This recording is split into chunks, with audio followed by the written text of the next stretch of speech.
Howdy, and welcome to lesson 2 in the Get Lean course. This is the paradigm shift. So here's what we're going to cover. 1, current beliefs about getting/staying lean. Transformed beliefs about staying lean. And I cross off getting because 90% of people who get lean or lose weight gain it back. So the key is not just to get lean, it's to stay lean. Different mindset, different shift. Then we'll look at the paradigm shift that staying lean is a skill that most people don't have. But guess what? Anybody can learn a new skill. Then we're going to talk about weight loss versus fat loss and what the difference is, and then fat loss versus muscle building and what's the difference between those. Current beliefs about staying lean. So see if you have these. You may not, you may have some, but these are common in the modern world. Staying lean requires a very strict diet. Staying lean requires tons of exercise and cardio. Staying lean requires a lot of willpower. Staying lean isn't important. Staying lean is not worth the effort. I know what it takes. I can't do it now. So let's talk about the transformed beliefs about staying lean. Staying lean requires a very strict diet. No, it doesn't. It's usually, almost always, best to go slow, making small diet changes and staying consistent with it and being patient. Small change, make that the new norm. Make a little bit further change, make that the new norm. A little bit more change, make that the new norm, etc., etc. It makes it easy. Highest chance of success, highest chance of actually learning how to do it correctly instead of just crash dieting, ramping up your exercise and going crazy like you're a contestant in The Biggest Loser. That's not how it's done. Staying lean requires tons of exercise. No, doesn't. It's 80 to 90% nutrition. Cardio is not even required. I've got my leanest, that last picture where I was super shredded, wasn't doing any cardio. 80 to 90% nutrition, and I was lifting weights. Staying lean requires a lot of willpower, only if you do it correctly. If you make it too hard, yeah. If you're doing some 90-day challenge, yeah, that's going to be hard. Simple changes make it easy. Play the long game. Don't set a timeline to it. Just say, I'm making these changes. I'm going to be healthy and happy, and I'm making these small changes this week. Let's go. Doesn't have to be anything crazy. Staying lean isn't important. Staying lean is key for health, mood, energy, eliminating pain, and ultimately happiness. Some people are happy overweight.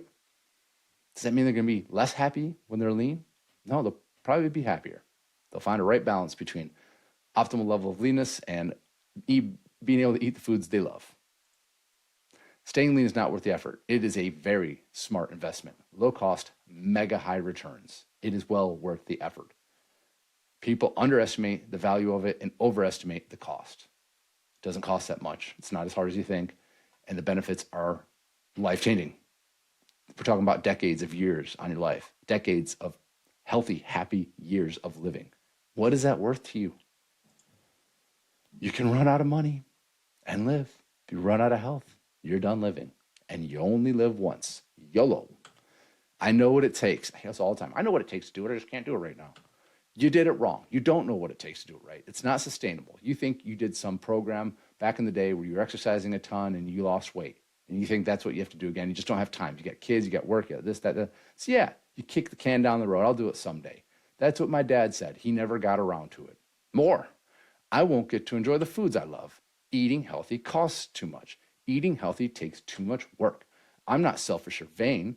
I'm fine just how I am. I can't stop myself from eating. I'm going to fail just like I always do. Let's transform these beliefs. I won't get to enjoy the foods I love. Sure you will.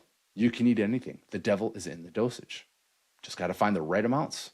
The right foods in the right amounts, the wrong foods in the right amounts. Fun foods. Whole foods, fun foods. Have them both. Eating healthy costs too much. No, it doesn't. It's usually more affordable than the standard American diet. It can cost a lot if you do it wrong, but we'll tell you the ways that we can do it that makes it affordable. Healthy eating takes too much work. No, it doesn't. It's never been easier if you know what to do. That's what we're here for. Help you make it easy and affordable and flexible and fun and effective. CFAF. I'm not selfish or vain. I'm fine how I am. Staying lean isn't selfish. It's not about vanity. It's a gift to you and your family. It's a gift to your community. It's a gift to the world. You're not being a burden on society by being unhealthy and overweight. You're going to live to a ripe old age, taking care of yourself, You're not going to be dependent on anyone else. You're not going to be dependent on the healthcare system. I can't stop myself from eating yet. Yeah, you can't stop yet. You can change. You can learn. You haven't learned or practiced the proper skills. Kids don't know how to ride bikes. They're scared. They don't know how to do it. They don't think they'll ever be able to do it. And then they finally learn how to do it. It's the best thing ever. Then it's never forget. Everything, it's like riding a bike. You'll never forget. And then lastly, I'm going to fail just like I always do. So why bother trying?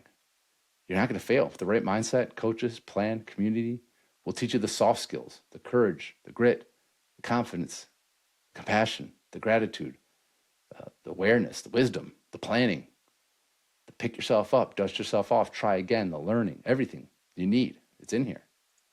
So the paradigm shift is staying lean is a skill. It's not something you just have to kill yourself and do some program. It's a skill that you never learned how to do properly. Once you develop the skill, it becomes second nature. Think about riding a bike, swimming, driving. These aren't innate skills. Somebody had to teach you how to do these. So people think that just staying lean, like you know how to do it. Nobody taught you. You didn't learn how to do it. You don't learn how to swim just by someone throwing you in the pool. Somebody teaches you the proper movements, because if you jump in, you're just going to thrash around. And you think thrashing around harder is how you swim. No, there's a way that you can swim efficiently that makes it effortless. Driving is very hard and scary when you first start. Now, if you're like me, you can drive across the country, not even thinking about it. Even in traffic. All of these were challenging at first. Now they're automatic and they improve your life immensely. Learning the skill of staying lean will improve your life immensely.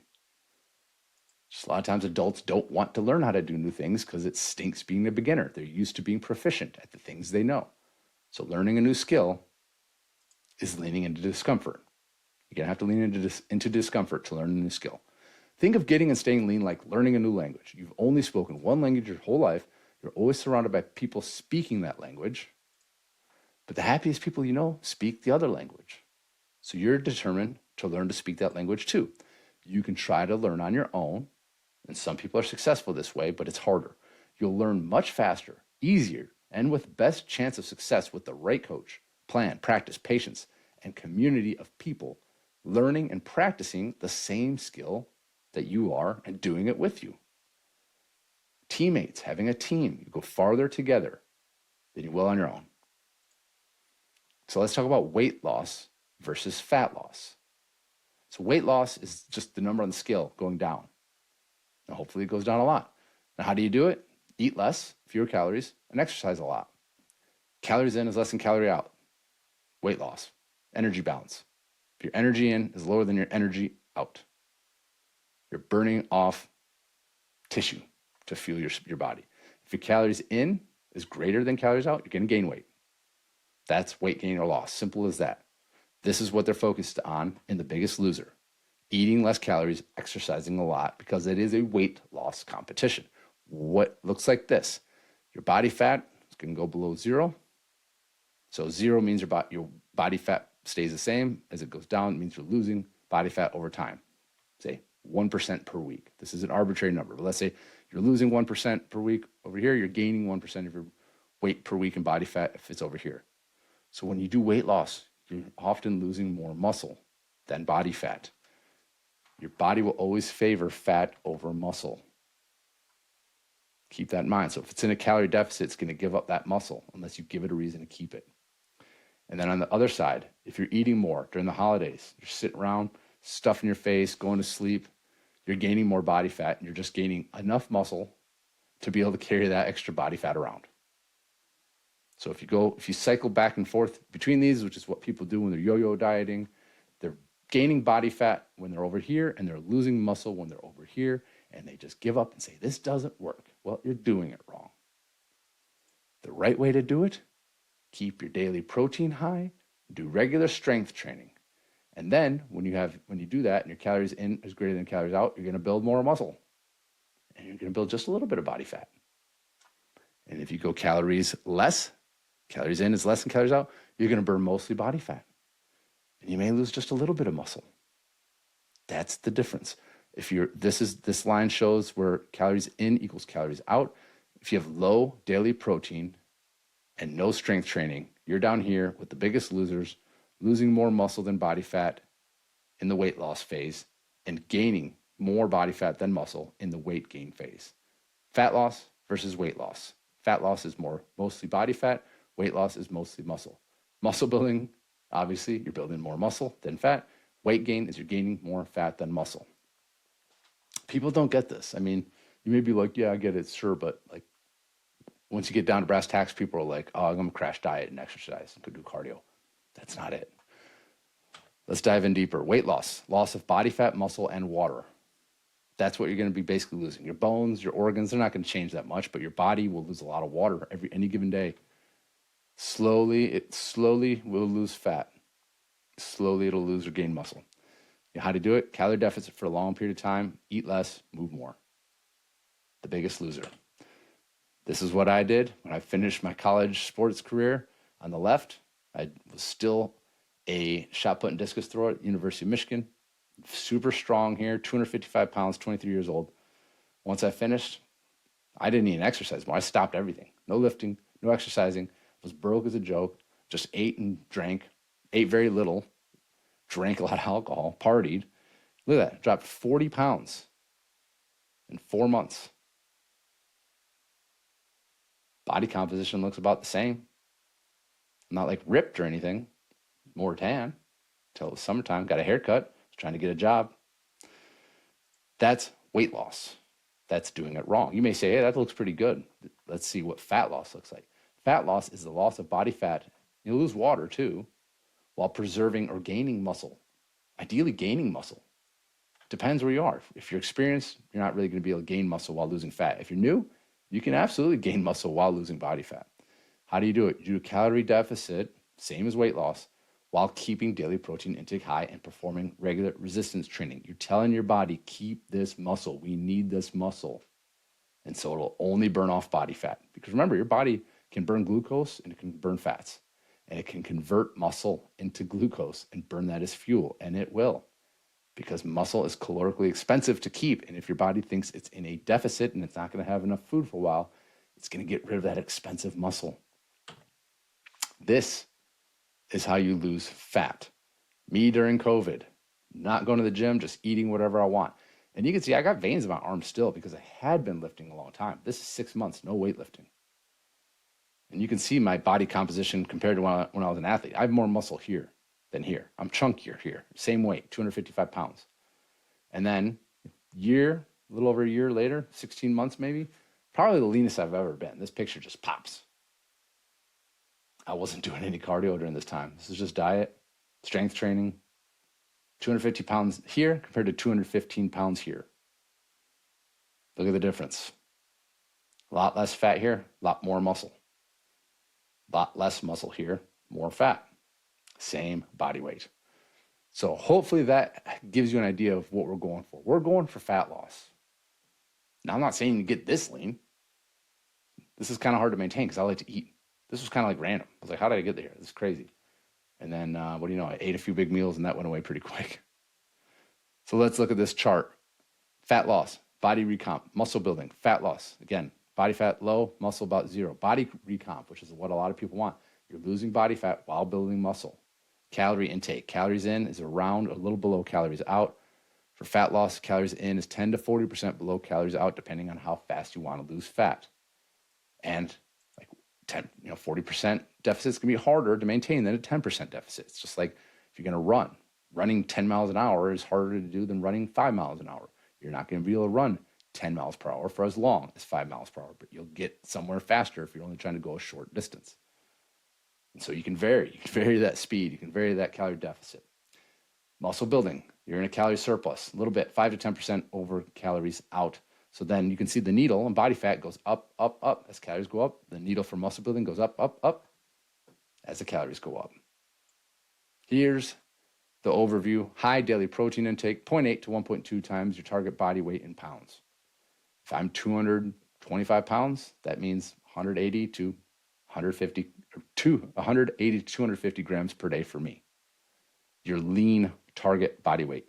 That doesn't mean if you're carrying 100 extra pounds of fat, you count that body fat. No. What is your lean target body weight?